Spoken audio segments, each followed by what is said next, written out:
नमस्कार साथियों, मैं रमेश भूषण। उम्मीद है आप सब अच्छे होंगे। तो साथियों, मैंने जैसे बताया था आरईओ के बारे में आपको पूरी की पूरी जानकारी होना चाहिए, तो मैं कुछ कोशिश करता हूँ कि आपकी जानकारी बढ़ा सकूँ। तो साथियों, चिराई के जो औजार होते हैं उसमें आरी आती है। उसमें दो प्रकार की आरी होती है, एक पुश टाइप आरी और एक पुल टाइप आरी। तो स्वाभाविक सी बात है, एक को आगे धकाना और एक को पीछे खींचना है। साथियों, ये पुश टाइप आरी है, पुल टाइप आरी है। इसमें हैंडल जो है, हैंडल की भाषा, ये सब चीज़ें नॉर्मल है। आप देख सकते हो ब्लेड, इसमें ज़्यादातर पूछा जाता है कि ब्लेड किससे बना रहता है। तो ब्लेड के लिए आपको हाई ग्रेड टूल स्टील, ये चीज़ें याद होना चाहिए कि इसका ब्लेड जो रहता है हाई स्पीड स्टील और हाई ग्रेड स्टील का होता है, स्प्रिंग स्टील का बना होता है। इसके अलावा साथियों, हम इसकी शब्दावली पे विशेष रूप से फोकस करने के लिए मैंने ये वीडियो बनाया है कि जो आगे का भाग होता है टो कहलाता है, ये टूथ है, ये बेस लाइन है। एक बेस लाइन चलती है यहाँ से, ये बेस लाइन से ही आपके दांते निकले जाते हैं ना। ये ब्लेड हो गया, ये पीछा बैक का भाग हो गया, हैंडल हो गया, और ये हिल हो गया। तो साथियों, आरी की जो तकनीकी शब्दावली है, यहाँ से बहुत सारे क्वेश्चन बनते हैं, इसलिए मैं इस चैप्टर को लेके आया हूँ। जो दांते होते हैं ब्लेड के नीचे के किनारे एज पर काटे हुए वी आकार, जिनका दाता जो दांते कहलाते हैं। तो साथियों, ये तो समझ गए आप। रूट, दांते का सबसे अंदर का स्थान जहाँ से दांत शुरू होता है वो रूट कहलाता है साथियों। इसके अलावा क्रेस्ट, दांते का सबसे बाहरी किनारा जो सबसे तीखा और बहुत तेज होता है उसे हम क्रेस्ट कहेंगे साथियों। रूट लाइन जो होती है, प्रत्येक दांते के कट को मिलाने वाली रेखा को रूट लाइन कहते हैं। क्रेस्ट लाइन जो होती है साथियों, दांते के किनारों को मिलाने वाली लाइन को कहलाती है। दांते की गहराई, रूट लाइन और क्रेस्ट लाइन के बीच की जो दूरी होती है वो दांते की गहराई कहलाती है। दांते का फेस जो होता है, दांते के आगे के की सतह का दांते का फेस कहते हैं। दांते का बेक, पीछे की सतह दांते का बेक कहलाती है। पिच जो होती है, दो दांतों के बीच की दूरी या एक क्रेस्ट से दूसरे क्रेस्ट के बीच की दूरी जो है वो पिच कहलाती है। दांते का कोण साथियों, यहाँ से आपके क्वेश्चन बनना चालू हो गए साथियों। दांते के फेस व बेक के बीच बना कोण दांते का कोण कहलाता है। गिलेट, दांते के किनारे पर बना कोण गिलेट कहलाता है। फलीम, दांते के नुकीले सिरे को फलीम कहते हैं। टो, आरी के ब्लेड का अंतिम सिरा, ये साथियों, ये जो टो रहता है, ये एकदम अंतिम सिरा जो रहता है यहाँ वाला, ये टो कहलाता है। तो उसके अलावा हिल जो है, आरी के ब्लेड का आरंभिक सिरा, जहाँ से आरी शुरू होती है साथियों, ये हिल कहलाता है। एकदम स्टार्टिंग सिरा जो है यहाँ का, ये हिल कहलाता है। ब्लेड शुरू होता है। आरी की लंबाई जो रहती है, टो और हिल के बीच की दूरी, टो और हिल के बीच की दूरी जो रहती है, ये आरी की लंबाई कहलाती है साथियों। मेन टॉपिक जो है, जहाँ से क्वेश्चन अक्सर बनते हैं, टॉपिंग। ऊंचे नीचे हो गए दांतों की ऊंचाई को घिसकर समान करने की प्रक्रिया को टॉपिंग किया जाता है साथियों। ये जरूर पूछा जाता है एग्जाम में, इसको आप एक बार नहीं हमेशा के लिए याद कर लीजिए कि जो दांतें उबड़ खाबड़ हो जाते, ऊंचे नीचे दांतें हो जाते, उनको हम घस के जो है एक लाइन में ला लेते हैं, उसे टॉपिंग कहते हैं।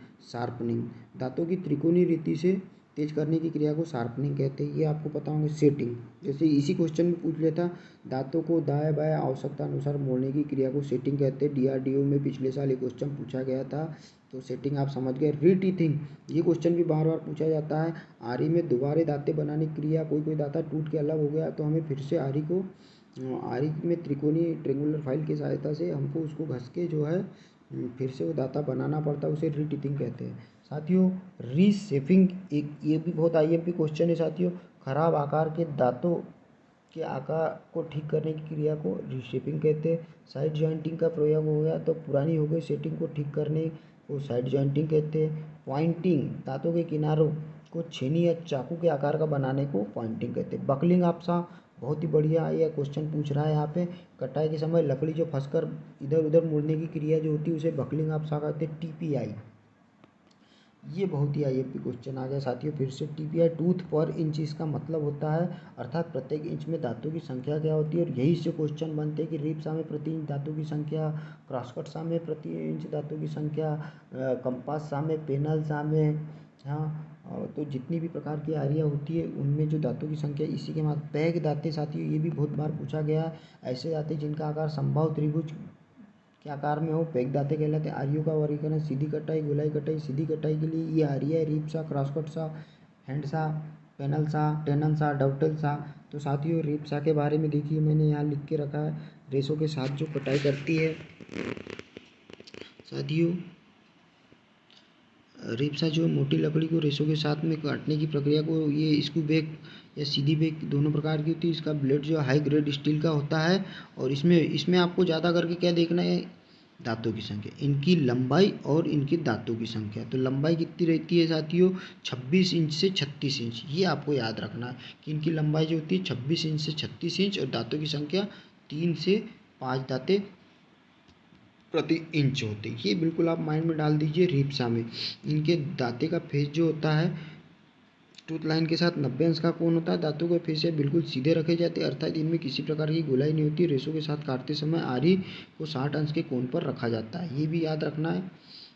और दांतों की काटने की प्रक्रिया कैसी होती है साथियों, इनके दांतों को अल्टरनेटली मोड़ा हुआ होता है, यानी एक दांता दाएं, एक दांता दूसरा बाएं और तीसरा फिर दाएं, चौथा फिर बाएं, मतलब दाएं बाएं इसकी सेटिंग की जाती है।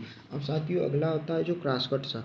इसकी जो लंबाई रहती है, इसके पहले की लंबाई तो आप याद होगा 26 से 36। अब जो होता है ये होती है क्रॉसकट सा 24 से 26 इंच।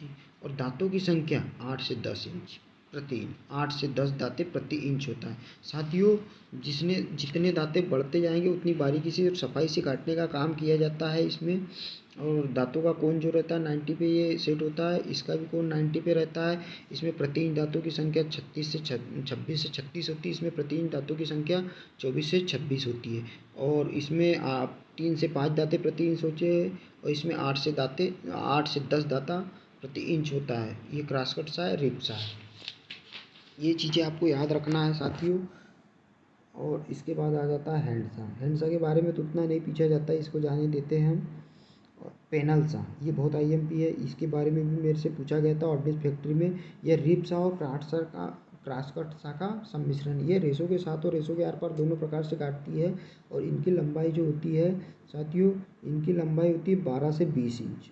इनकी लंबाई 12 से 20 इंच तक होती है। और दांतें जो है 10 से 12 दांतें होते हैं इसमें, 3 से 4 दांतें, सॉरी ये बुक में गड़बड़ लिखा है, मैंने लिखा है इसे 10 से 12 दांतें प्रति सेंटीमीटर होते हैं। प्रति इंच दांतें अधिक होने के कारण ये बहुत ही ज़्यादा शुद्धता से काटती है। तो ये शब्दावली तो आपको खैर पता ही है। टेनन सा साथियों, ये आरी के बारे में काफ़ी पूछा है। इनका प्रयोग टूल काटने के लिए किया जाता है। टूल मतलब टेनन काटने के लिए किया जाता है। ये काफ़ी पतले ब्लेड की होती है, स्टील की लाइनिंग लगी होती है। ये आप पढ़ सकते हो अच्छे आराम से वीडियो को पुश करके। और ये टेनन सा के बारे में इसके लिख गया। इसमें प्रति इंच दांतों की संख्या जो होती है, ये कितनी लंबी होती है आप देख सकते हो। इसमें प्रति इंच दांतों की संख्या 11 से 13 होती है। मैंने पहले ही बताया था साथियों, जितने ज़्यादा दांतों की संख्या रहेगी उतनी बारीकी से ये काटती है ना। 11 से 13 दांतें होते हैं प्रति इंच। ठीक है साथियों।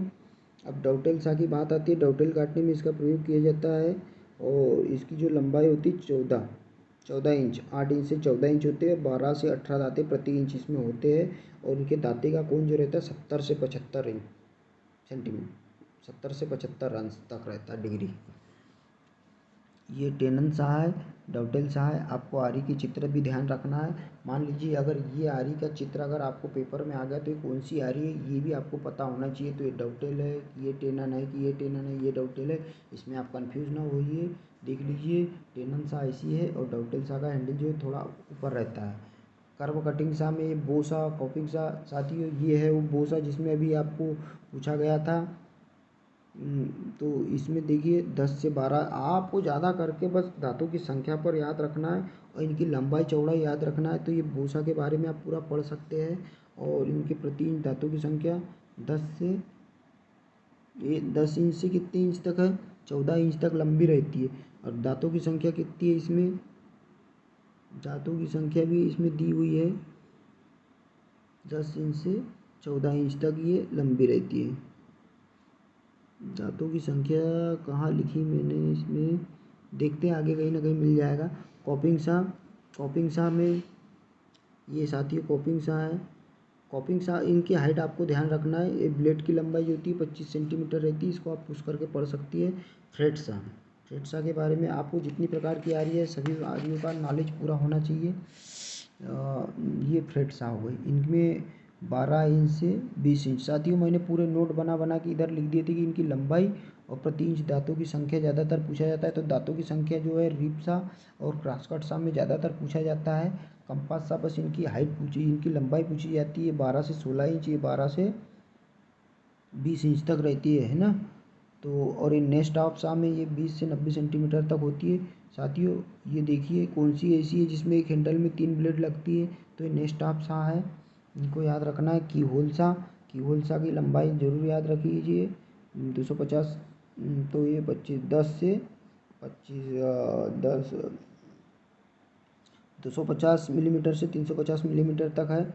और अब ये हो गए साथियों, ये आर के पूरे हो गए। इसके बाद अगर आप चाहोगे तो मैं इसमें रंधे का भी वीडियो बनाऊंगा, जब आप इंटरेस्ट लोगे तो बता देना मुझे।